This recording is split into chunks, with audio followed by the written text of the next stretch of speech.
안녕하세요, library입니다. 오늘은 저번 영상에 이어서 리지 집마우스 챕터 2를 읽어보도록 하겠습니다. Chapter 2. I didn't say a word when I had my breakfast. I didn't say a word when I got washed and dressed. I didn't say a word when I packed up my books and my crayons and my stickers and my school bag and my washing things and my hairbrush and all my underwear and my t-shirts and shorts and trousers and jumpers and my duffel coat and my welly boots.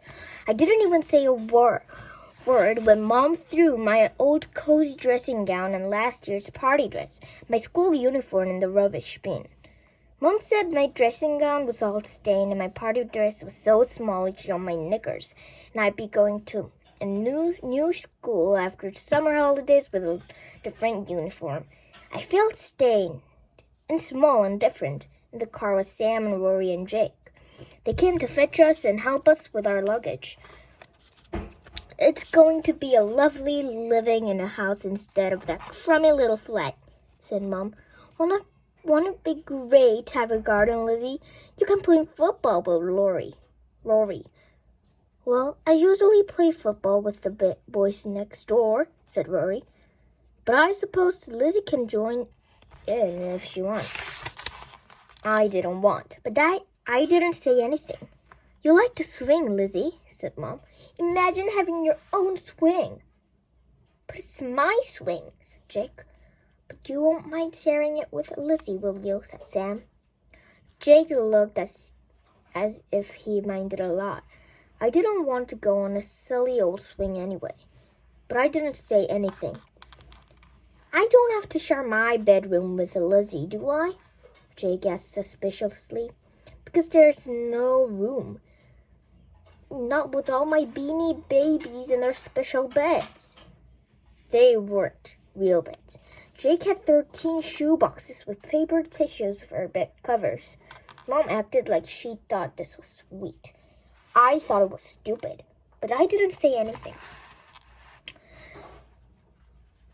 I've got all my football souvenirs and my rock collection and my warm garden in my bedroom, Rory said quickly. I wouldn't mind sharing my bedroom with Lizzie, but I have to warn her that the worms wriggle around a lot. They could just end up in her bed. I decided I minded very much indeed, but I didn't say anything. I stood close to Mom. She knew I wanted to share her bedroom, but she had Sam now. Lizzie can have her very own special bedroom, said Sam. We can turn my study into Lizzie's room. My computer can easily fit into our bedroom. There, aren't you lucky, Lizzie? Said Mom. I didn't feel at all lucky. I wonder what sort of bedroom you'd like, Lizzie. You can choose the color for the walls and we'll get your curtains and duvet to match, said Sam. What about pink? Pink's a bit girly, said Mom. How about red, Lizzie? Or purple? I liked pink, but I didn't say anything. Sam painted the walls purple and Mom bought red and purple, checked curtains and a matching duvet. Stat bought a real little red armchair and a purple fluffy rug. There, isn't it lovely? What do you say, Lizzie? I didn't say anything. Why don't you ever say anything, Lizzie? Said Rory. It's like you've got a zip across your mouth. Lizzie Zipmouth, said Jake, giggling. Can you talk at all? Don't call Lizzie silly names, said Sam. Of course she can talk. She's just feeling a bit shy at the moment. He looked around my new bedroom. How can we make it a bit more homely for Lizzie? What about your toys? Shall we spread them around a bit? I didn't have that many. They all fitted neatly in a drawer. I wished I still had Flying Barbie, but she got left behind when we ran away from that first stepdad. I hope she managed to fly out the window away from him. I wished it was time to leave this second stepdad. He was being jolly and friendly, but he changed soon. I was still waiting for the shouting to start. I was sure he was just pretending to be kind. I wasn't so sure about Rory. Maybe he really was kind. He stuck one of his Manchester United posters up my bedroom wall. There, it's the right color, he said. Sam wanted Jake to give me one of his Beanie Babies. Jake didn't want to be kind. They're mine, he said. I don't want to give them to Lizzie Zipmouth. Hey, stop that name calling, said Sam. What about little purple Teddy? He'd like to live in Lizzie's room. No, he wouldn't, said Jake. He'd hate it.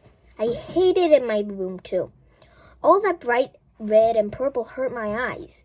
I opened up my new wardrobe and shut myself inside. It was lonely in the wardrobe. I put my slippers on my hand and made them do a dance in the dark. But I couldn't think of any other games I could play. After a while, I heard Rory calling for me. And then Mom and Sam, and even Jake. Lizzie, where are you? Lizzie Zipmouth? They shouted and shouted and shouted and shouted. I still didn't say anything at all. I kept my mouth well and truly zipped.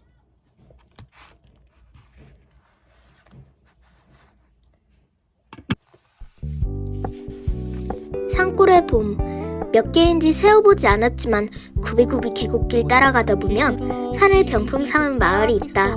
아침 이슬이 거미줄에 걸려 거미줄이 늘어질 때면 잠을 자던 수탉이 꼭끼요 아침을 깨우고 산과 숨바꼭질하던 안개는 꼭꼭 숨어버린다. 봄이 찾아와도 산골 굴뚝에는 여전히 연기가 피어오르고 미처 오르지 못한 연기는 집 주위를 맴돌다 봄이 되어버린다. 햇살을 마음껏 받은 산 아래에서 꽃들의 잔치가 열려 밤새 꽃잎이 짙어진 살구꽃이 봄을 알리고 살짝 비친 복숭아꽃이 꽃잎을 닫았다. 개울가에 봄이 흐르고 떨어진 꽃잎도 흐르고 있다.